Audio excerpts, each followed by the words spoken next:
जब आप प्रार्थनाएं करते हैं तो ऐसी चीजें, आसमान आपके लिए खुलता है और सर्वोत्तम जो परमेश्वर की ओर से आपके लाइफ में आता है, ऊपर से जो आएगा वो तभी आएगा जब आप मांगेंगे, क्योंकि वचन कहता है मांगो तो दिया जाएगा।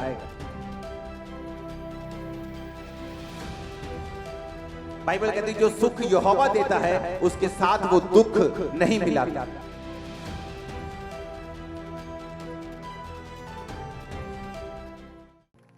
जब भी कलीसिया ने प्रार्थना करने के लिए अपने घुटने लगाए हैं, परमेश्वर ने रास्तों को खोला है, हेवन को ओपन किया। हालेलुया। जब भी बाइबल कहती है यूहन्ना 5 उसकी 25 आयत में, मैं तुमसे सच सच कहता हूं वह समय आता है और है जितने मृतक परमेश्वर के पुत्र का शब्द सुनेंगे और जो सुनेंगे वो जिएंगे। यूहन्ना 3 उसकी 31 आयत, जो ऊपर से आता है वह सर्वोत्तम है, जो पृथ्वी से आता है वह पृथ्वी का है और पृथ्वी की ही बातें करता है, जो स्वर्ग से आता है वह सबसे ऊपर है। यूहन्ना 3 उसकी 27 आयत, यूहन्ना ने उत्तर दिया, जब तक मनुष्य को स्वर्ग से ना दिया जाए तब तक वह कुछ नहीं पा सकता। हालेलुया। ऊंची आवाज से बोलो हालेलुया। यूहन्ना 3 उसकी 31, जो ऊपर से आता है वो सर्वोत्तम है। बाइबल कहती है जब आप प्रार्थनाएं करते हैं तो ऐसी चीजें, आसमान आपके लिए खुलता है और सर्वोत्तम जो परमेश्वर की ओर से आपकी लाइफ में आता है। लोगों को पैसा मिल सकता है, फेम मिल सकता है, लेकिन अगर वो ऊपर से नहीं आया तो वो सर्वोत्तम नहीं है। अगर वो ऊपर से नहीं आया उसकी कोई भी गारंटी नहीं है। इसीलिए बहुत से लोग मिलियंस फॉलोअर्स को लेने के बाद भी, एक बड़ी कुर्सी पे पहुंचने के बाद भी, बड़े पॉलिटिकल कैरियर में सफल होने के बाद भी सुसाइड कर लेते हैं, क्योंकि बाइबल कहती है जो ऊपर से नहीं आया वो सर्वोत्तम नहीं है। और बाइबल कहती है जब डैनियल ने प्रार्थना करनी शुरू की और परमेश्वर से मांगना शुरू किया तो वचन कहता है कि पहले ही दिन जब उसने प्रार्थना और उपवास के साथ परमेश्वर के सामने दुहाई देनी शुरू की तो बाइबल कहती है परमेश्वर ने उसकी प्रार्थना सुन के उत्तर को भेजा, अपने दूत को भेजा। रास्ते में शैतान उस दूत से लड़ता रहा और जब दूत लड़के शैतान से डैनियल के पास पहुंचा और बताया कि मैं तेरी प्रार्थना का उत्तर देने के लिए आया हूं, जब तुमने पहले ही दिन अपना मन लगाकर प्रार्थना शुरू की थी, मुझे उत्तर देने के लिए तुझे भेज दिया गया था। बाइबल कहती है जो ऊपर से आता है वो सर्वोत्तम है, लेकिन ऊपर से जो आएगा वो तभी आएगा जब आप मांगेंगे, क्योंकि वचन कहता है मांगो तो दिया जाएगा। अगर आपने मांगा नहीं तो आपने पाया नहीं। परमेश्वर ने कहा मैं अपने बच्चों के मांगने से पहले जानता हूं कि उन्हें किन चीजों की आवश्यकता है, लेकिन मैं उन्हें तभी देता हूं जब वो मांगते हैं, क्योंकि वचन कहता है मांगो तो दिया जाएगा। हालेलुया। परमेश्वर ने कहा जब तक मनुष्य को स्वर्ग से ना दिया जाए वो नहीं पा सकता। और वचन की गहराई बताती है कि जब आप परमेश्वर के सामने घुटनों को टेकते हैं और प्रार्थना करते हैं, दाऊद कहता है मैं सांझ को, मैं भोर को, दोपहर को, तीनों पहर तेरी दुहाई देता रहूंगा और तू मेरी सुन लेगा। बाइबल कहती है डैनियल 3 टाइम परमेश्वर के सामने परमेश्वर का धन्यवाद करने के लिए और प्रार्थना करने के लिए जाया करता था। वो 3 टाइम परमेश्वर के सामने रोज उपस्थित होता था, क्योंकि हम जानते हैं कि जो कुछ परमेश्वर ने मेरे लिए सोचा है, जो स्वर्ग से मेरे लिए उतरेगा, जो परमानेंट होगा, जो टेम्परेरी नहीं होगा, जो थोड़े दिनों का नहीं होगा, जो आशीष लगातार मेरी जिंदगी में रहेगी, वो तभी आएगी अगर वो स्वर्ग से उतरेगी, क्योंकि वचन कहता है जो ऊपर से आएगा वो सर्वोत्तम होगा। अपने हाथों को उठा और बोलो जो ऊपर से आएगा वो सर्वोत्तम होगा। मैं मांगता हूं मेरी लाइफ में सर्वोत्तम आए। आमीन। यीशु मसीह ने कहा अगर मनुष्य को स्वर्ग से ना दिया जाए तब तक वह कुछ नहीं पा सकता। संसार की ब्लेसिंग लोगों की आती चली जाती, आज वो अर्श पे हैं, कल वो फर्श पे हैं, लेकिन परमेश्वर ने कहा अगर तुम्हें स्वर्ग से दिया जाएगा तो वो आशीष परमानेंट होगी, वंशों तक चलेगी, वो सर्वोत्तम होगी। आमीन। अगर हम पुराने नियम में देखें, जब परमेश्वर ने मूसा को कहा था कि तू इस तरह का तंबू मेरे लिए बनाना, और उस तंबू में अगर हम देखते हैं 4 नंबर फोटो के ऊपर, तो उस तंबू में बाइबल कहती है कि जब पवित्र स्थान में जाते थे तो एक लैंप होता था जो 7 दीवटें होती थी, जो पवित्र आत्मा की निशानी है, उसके सामने बिल्कुल अगर आप देखेंगे तो मेज में रोटियां पड़ी हुई होती थी।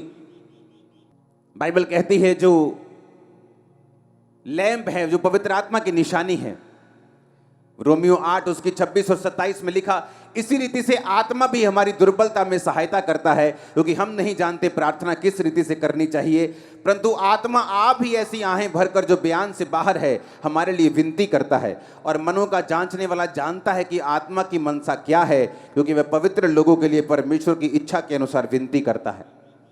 बाइबल कहती है कि वो आत्मा हमारी दुर्बलता में सहायता करता है, क्योंकि हम नहीं जानते प्रार्थना किस रीति से करनी चाहिए।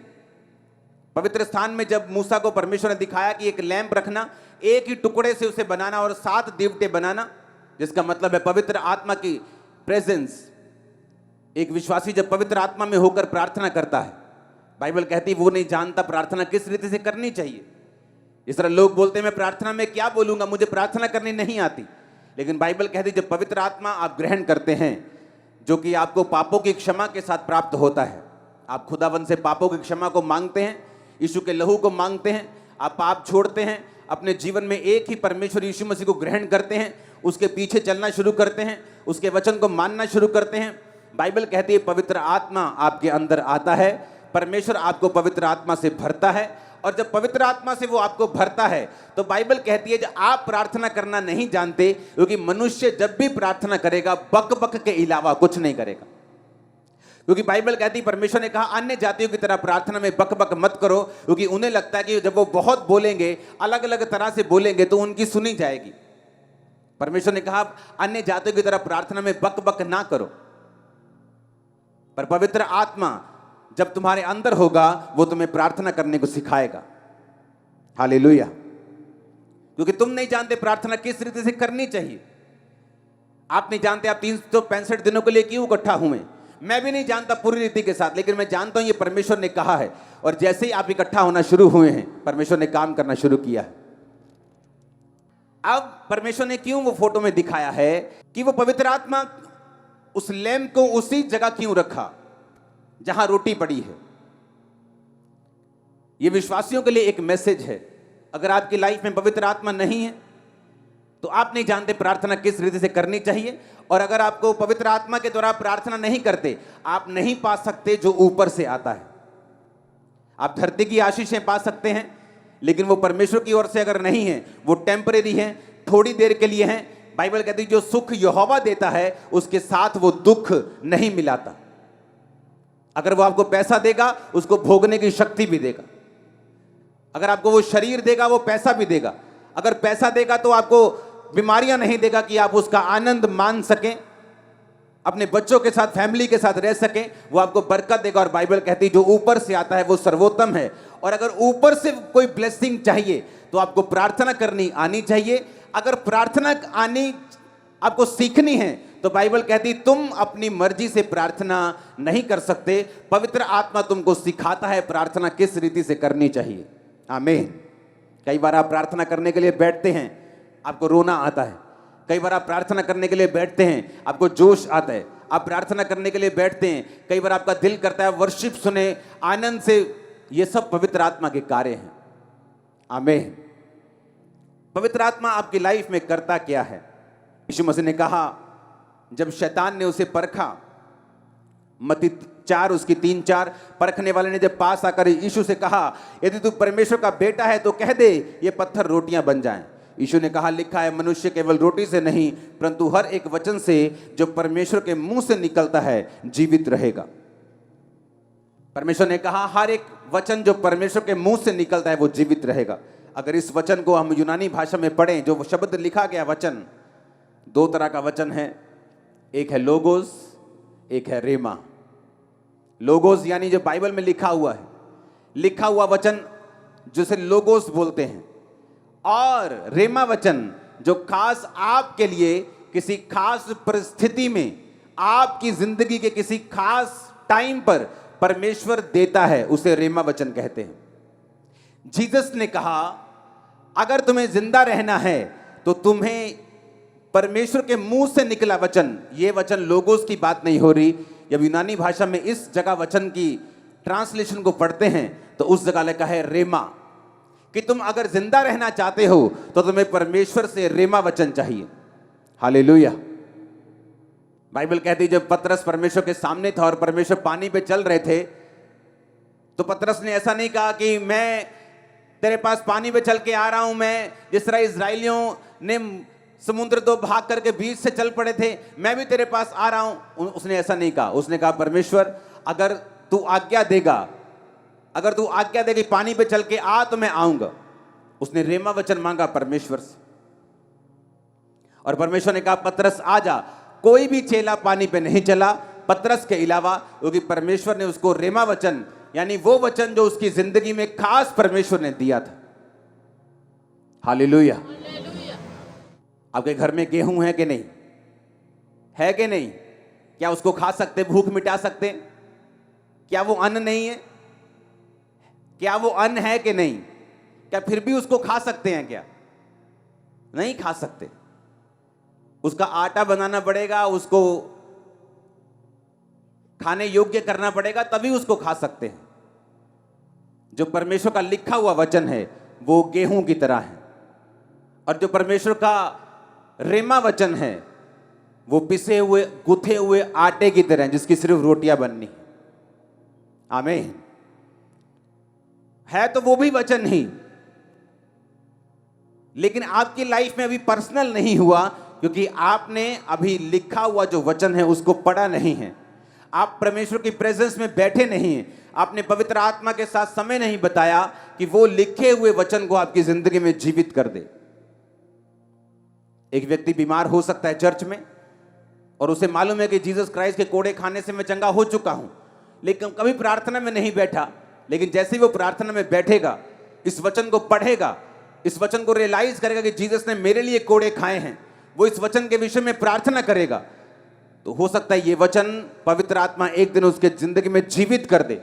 और जैसे ही वचन जीवित होता है, उसको अंदर से मालूम होना शुरू हो जाता है कि नहीं, अब उसके कोड़े खाने से मैं सचमुच चंगा हो चुका हूं, ये बीमारी जाएगी, मैं नेक्स्ट टाइम जब डॉक्टर के पास जाऊंगा ये रोग जा चुका होगा और मेरी रिपोर्ट नॉर्मल होगी।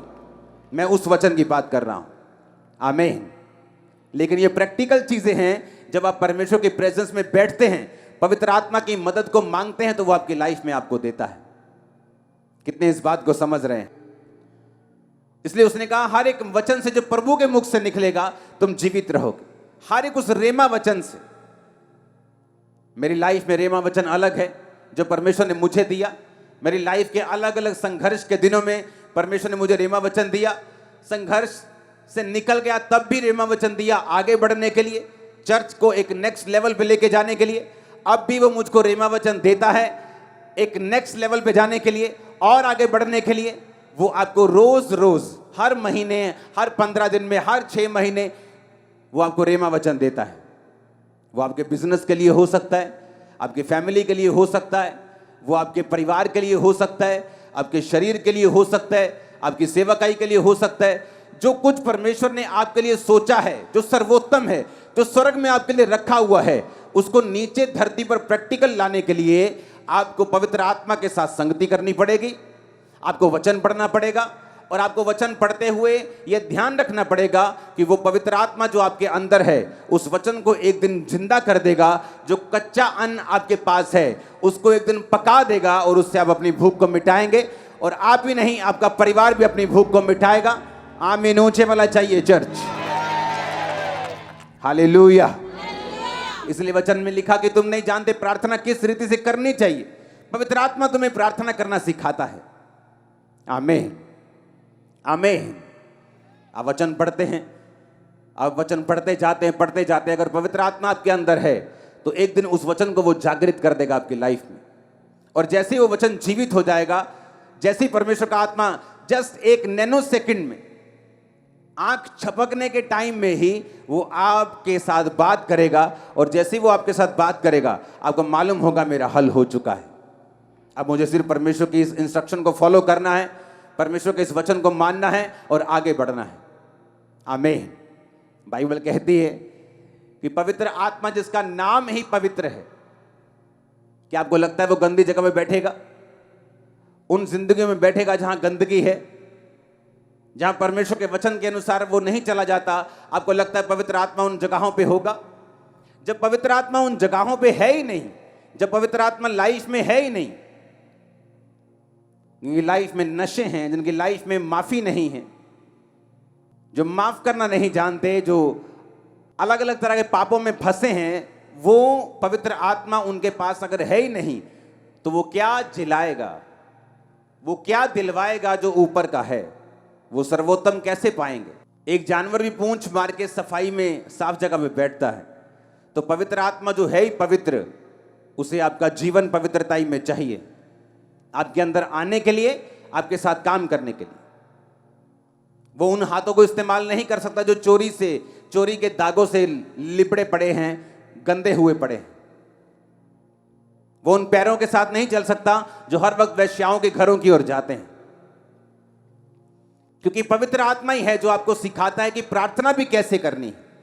पवित्र आत्मा ही तुम्हें सिखाता है, और पवित्र आत्मा ही है जो वचन को तुम्हारे अंदर जिंदा कर देता है। बहुत लोग पढ़ते हैं बाइबल, बहुत से ऐसे लोग हैं जिन्होंने बाइबल को एज ए सब्जेक्ट पढ़ के पीएचडी की हुई, लेकिन अभी भी पवित्र आत्मा के गहरे भेदों को वो नहीं जानते, क्योंकि उन्होंने बाइबल सब्जेक्ट के रूप में पढ़ी है। लेकिन पवित्र आत्मा ही वचन में कहता है, नीति वचन में, कि मैं तुमको अपने वचन बताऊंगी, मैं वचन के गहरे भेद तुम पर उड़ेल दूंगी।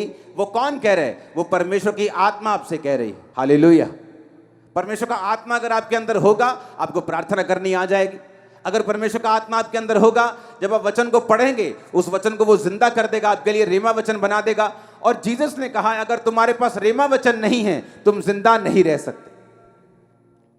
कौन से जिंदापन की मैं बात कर रहा हूं? अगर लोगों के घरों में चले जाओ, शादी तो हुई है लेकिन मरी हुई है। वो हस्बैंड वाइफ तो हैं लेकिन लोगों की निगाहों में। बिजनेस तो है लेकिन अंदर से मरा हुआ है, अंदर से खोखला है, अंदर से कर्जों से भरा हुआ है, अंदर से मरा हुआ है। फैमिली तो है, अंदर से डेड है। शरीर तो दिख रहा है, अंदर से डेड है। परमेश्वर ने कहा, जब तक तुम परमेश्वर के वचनों को नहीं लोगे, रेमा वचन को प्राप्त नहीं करोगे, तुम जी नहीं सकते। हालेलुया। यीशु के वचन में लिखा, जितने मृतक परमेश्वर के वचनों को सुनेंगे वो जिएंगे। कौन से मुर्दों की परमेश्वर बात कर रहा है? वो उन्हीं मुर्दों की बात कर रहा है जो अलग अलग सिचुएशन में मरे हुए हैं। अगर उसने कहा, अगर तुम जीना चाहते हो तो पवित्र आत्मा को अपने अंदर बसाओ, पापों से तौबा करो, मेरे सामने आओ। पवित्र आत्मा तुम्हें प्रार्थना करना सिखाएगा। पवित्र आत्मा उन शब्दों को, वचन को, लोगोस को, जो लिखा हुआ वचन है, तुम्हारी जिंदगी में जीवित कर देगा। आप घर में आए और आपको बहुत भूख लगी हो और दाल पड़ी हो घर में, जितनी मर्जी भूख लगी हो, आप कच्ची दाल नहीं खा सकते। अगर आप बोलेंगे मेरे पास पकाने का टाइम नहीं, आप कच्ची दाल खा जाएंगे, आप उल्टा बीमार हो जाएंगे। उसी तरह से वचन है लिखा हुआ, वो आपको मिलता है, उसको पकाना आपने है। पकाने के लिए आपको तरीका चाहिए, पकाने के लिए आपको मेहनत चाहिए, पकाने के लिए आपको थोड़ा पेशेंस चाहिए, थोड़ा सा इंतजार चाहिए, थोड़ी सी टेक्निक चाहिए। और उसी तरह से पवित्र आत्मा आपकी लाइफ में करता है। आप वचन को पढ़ते हैं, आप कच्चा राशन ले जाते हैं घरों में, लेकिन जिस दिन आप पवित्र आत्मा की सहायता से उस वचन को पढ़ के उसको पर्सनल कर लेते हैं और वो वचन जिंदा हो जाता है, वो पक जाता है और आप उसे खाकर अपनी भूख मिटाते हैं। कितने मेरी बातों को समझ रहे हैं? इसलिए बहुत लोगों के घर में कच्चा राशन तो है लेकिन वो उसे पका नहीं सकते, क्योंकि पवित्र आत्मा उनके पास नहीं। इसलिए परमेश्वर होने के बावजूद भी, बाइबल उनके घरों में होने के बावजूद भी वो भूखे हैं। क्रिश्चियन होने के बावजूद वो भूखे हैं और प्यासे हैं और मरे हुए हैं, क्योंकि कच्चे राशन से आप अपने पेट को नहीं भर सकते। आप जितना भी कोशिश कर लें, आप उसे नहीं खा सकते। आपको उसे पकाना ही पड़ेगा अगर आपको भूख मिटानी है तो। हालेलुया। उसी तरह से पवित्र आत्मा जब आप प्रार्थना में बैठते हैं, वो प्रेयर करना सिखाता है। बाइबल कहती है वो आहें मारकर ऐसी प्रार्थनाएं करता है जो वर्णन से बाहर हैं। और बाइबल कहती है वो उस वचन को जिंदा करता है जो वचन आप पढ़ते हैं, क्योंकि परमेश्वर ने कहा इंसान अकेली रोटी से जिंदा नहीं रहेगा। इसीलिए जब आप परमेश्वर के उस भवन को देखते हैं, मूसा के उस तंबू को देखते हैं, तो आप उसके अंदर रोटियों को पड़ा हुआ भी देखते हैं। पवित्र आत्मा के सामने वो रोटियां पड़ी हैं। मेज के ऊपर रोटियां पड़ी हैं, रोटी का मतलब परमेश्वर ने कहा मेरे रोज की रोटी मुझे रोज दे। किस रोटी की वो बात कर रहा है? वो उस रोटी की बात नहीं कर रहा है जो आप समझ रहे हैं। अगर उसने आपको पैदा किया है तो ये रोटी, पानी, कपड़ा, परमेश्वर ने कहा ये ऐसे तुम्हारे पास आ जाएगा, जस्ट मेरे धर्म और राज्य की खोज करो। अगर वो कौओं को, अगर वो चिड़ियों को खिलाना जानता है तो पिता तुम्हें भी खिलाएगा। अगर वो फूलों को सुलेमान से भी अच्छे कपड़े पहनाना जानता है, हम बोलते वाओ कितना ब्यूटीफुल फ्लावर है, एक कितना सुंदर फ्लावर है। परमेश्वर ने कहा अगर वो फूलों को ऐसे कपड़े पहनाता है जो कल सूख जाएंगे, सुलेमान भी ऐसे कपड़े नहीं पहन सकता था, तो वो तुम्हें क्यों करना पहनाएगा? पर अगर तुम उसके धर्म और राज्य की खोज करो तो सब वस्तु तुम्हें मिल जाएंगी। तो परमेश्वर क्यों यहां रोटी की बात कर रहा है? और परमेश्वर यीशु मसीह ने भी कहा कि तुम प्रार्थना किया करो कि मेरे रोज की रोटी मुझे रोज दे। वो किस रोटी की बात कर रहे हैं? वो उसी रोटी की बात कर रहे हैं जो मैंने आपको समझाई है, जो रोज की रेवलेशन आपको चाहिए, जो रोज की ग्रेस आपको चाहिए, रोज का अनुग्रह आपको चाहिए अपना काम करने के लिए, क्रिश्चियन जीवन जीने के लिए, अपना बिजनेस चलाने के लिए भी आपको ग्रेस चाहिए, सेवकाई चलाने के लिए आपको ग्रेस चाहिए, बड़ा काम करने के लिए, लोगों के प्रधानमंत्रियों से मिल आपको ग्रेस चाहिए, आपको इनर पीस चाहिए, आपको ताकत चाहिए, आपको विजडम चाहिए, आपको बुद्धि चाहिए परमेश्वर कैसे बड़े काम करने। और कैसे आएगी ये? उसने कहा पवित्र आत्मा तुम्हें बताएगा। तुम सोच के मत जाना तुम क्या बोलोगे, पवित्र आत्मा तुम्हें बता दिया करेगा तुम्हें क्या बोलना है। हालेलुया। इसलिए रोटियां पड़ी हैं वहां पे। परमेश्वर ने कहा मेरे रोज की रोटी मुझे रोज दे, ताकि तुम रोज परमेश्वर की प्रेजेंस में बैठो, रोज रेमा वचन लो, रोज परमेश्वर के वचन को पर्सनलाइज करो, उसे अपना बनाओ, इंडिविजुअली उसे मानो, अपने लाइफ के लिए उसे कबूल करो। तो उसने कहा मेरी रोज की रोटी मुझे रोज दे। वो उन रोटियों की बात नहीं कर रहा, कहता वो रोटियां तो चिड़ियों को भी वो खिलाता है, कौओं को भी खिलाता है, तो तुम्हें क्यों ना खिलाएगा? फूलों को पहनाता तुम्हें क्यों ना पहनाएगा? पर कहता मेरे धर्म और राज्य की खोज करो तो सब वस्तु में पीछे पड़ के तुम्हें मिल जाएंगे। पर कहता प्रार्थना करो कि मेरे रोज की रोटी मुझे रोज दे। Hallelujah, hallelujah. आसमान से मन्ना इजराइलियों के लिए बरसता था, रोज सुबह जाते थे, इकट्ठा करते थे, शाम तक खाते थे। अगर शाम का बचाते थे तो सड़ जाता था। परमेश्वर ने कहा रोज इकट्ठा करना मन्ना, मैं तुम्हें 2 दिन के लिए नहीं दूंगा, सिवाय शनिवार के तुम 2 दिन के लिए इकट्ठा करोगे, सबत के दिन के लिए इकट्ठा करोगे, लेकिन रोज रोज तुम एक दिन के लिए ही इकट्ठा करोगे। तुम्हें रोज बैठना है। एक बार प्रार्थना में 2 घंटे बैठ गए, अब 2 दिन जरूरत नहीं, कहता ऐसा नहीं चलेगा। रोज का मन्ना लेना है, रोज प्रेयर करनी है, रोज खुदावंद की प्रेजेंस में बैठना है, रोज अपना क्रूस उठाना है, रोज पाप से बच के रहना है। रोज प्रतिदिन जो मेरा क्रूस उठाएगा, बाइबल कहती है मेरा चेला होगा। हालेलुया। रोज रोज रोज खुदावंद की प्रेजेंस में बैठना है, पवित्र आत्मा को इनवाइट करना है, क्योंकि आपको बुद्धि चाहिए, आपको ग्रेस चाहिए इस लाइफ में आगे बढ़ने के लिए, अटैक से बचने के लिए, शैतान से बचने के लिए, आगे बढ़ने के लिए, परमेश्वर की आवाज को सुनने के लिए, उसकी योजना को पूरा करने के लिए, ग्लोरियस लाइफ जीने के लिए, घटी से ऊपर जीने के लिए, महिमा में जीवन जीने के लिए। जोर से तारीफ करो खुदावंद की, वो आपकी लाइफ में काम कर रहा है आज चर्च। आमीन, आमीन। कितने समझ रहे इन बातों को? जब आप प्रेयर करते हैं हेवन ओपन होता है आपके लिए। पवित्र आत्मा की तरह प्रार्थना करते हैं, वो आपको बताता है आपको क्या करना है, आपको गाइड करता है। एक स्टूडेंट को वो गाइड करता है किस जगह जाना है, कौन से कॉलेज में जाना है, कौन सी पढ़ाई करनी है। एक बिजनेसमैन को वो गाइड करता है किस तरह से कामों को करना है। एक पास्टर को गाइड करता है किस तरह आगे बढ़ना है। अपने पड़ोसी को बोलो जो ऊपर से आता है, यूहन्ना 3 उसकी 31 आयत, वो सर्वोत्तम है। जो पृथ्वी से आता है वो पृथ्वी का है, पृथ्वी की ही बातें कहता है। हालेलुया। मोटिवेशनल स्पीकर पृथ्वी के हैं, पृथ्वी की बातों को बोलते हैं। एक चीज में आपको सक्सेसफुल कर सकते हैं, लेकिन दूसरी चीज में लोग धक्का खा जाते हैं। पैसे में अमीर हो जाते हैं, परिवार में गरीब हो जाते हैं, सेहत में गरीब हो जाते हैं। लेकिन जीसस ने कहा जो ऊपर से आएगा वो सर्वोत्तम होगा, सब दिशाओं में तुम्हें ब्लेस करेगा। सर्वोत्तम आशीषें आपकी लाइफ में एंटर करें। आमीन। ऊंचा ये बरकत आपकी है। मैंने कहा सर्वोत्तम ब्लेसिंग्स आपकी लाइफ में एंटर करें। आमीन। ऊंचा ये बरकत आपकी है। चर्च अपने हाथों को उठाओ। Thank you Jesus. ऊंची आवाज में बोलो थैंक यू जीसस। ऊंची आवाज में बोलो थैंक यू जीसस। परमेश्वर के गहरे वेदों को परमेश्वर के दास के द्वारा जानने के लिए और ऐसी और नई वीडियोस को देखने के लिए हमारे YouTube चैनल को सब्सक्राइब करें और साथ में बेल आइकन को प्रेस करें ताकि ऐसी और नई वीडियोस की नोटिफिकेशन सबसे पहले आप तक पहुंच सके। जुड़े रहें परमेश्वर की हजूरी के साथ। God bless.